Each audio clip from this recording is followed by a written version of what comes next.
Hi friends, welcome to Nalini breeze vlogs. இன்றைக்கி நம்ம வெங்காய சட்னி எப்படி பண்ணலான்னு பார்க்க போகிறோம். இது இட்லி, சப்பாத்தி, ரைஸ் கூட சாப்பிட நல்லாவே இருக்கும்.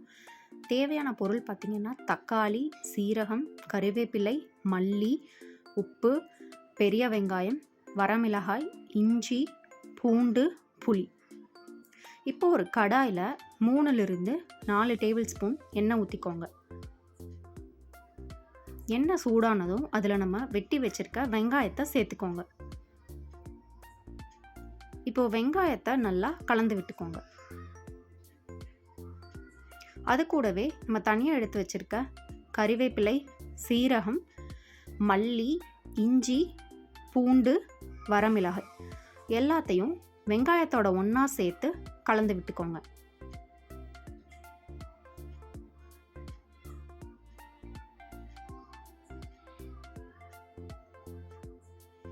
வெங்காயம் நல்லா வணங்குற வரைக்கும் கலந்து விடுங்க. இப்போ அதில் நம்ம வெட்டி வச்சிருக்க தக்காளியும் தனியாக எடுத்து வச்சிருக்க புளியும் சேர்த்து ஒன்றா கலந்து விடுங்க. தக்காளி நல்லா மசிச்சு வர வரைக்கும் கலந்து விட்டுட்டே இருங்க. இப்போ நம்ம வணக்கி வச்ச வெங்காயத்தை ஒரு மிக்ஸி ஜாருக்கு மாற்றி தேவையான அளவு உப்பு சேர்த்து நல்லா ஃபைன் பேஸ்ட்டாக அரைச்சி எடுத்துக்கோங்க. இப்போ நம்மளுக்கு அருமையான வெங்காய சட்னி தயார். இதை நீங்கள் இட்லி, தோசை, சப்பாத்தி, வெறும் சாதம் அது எல்லாத்துக்கும் கூட வச்சு சாப்பிட அருமையாகவே இருக்கும்.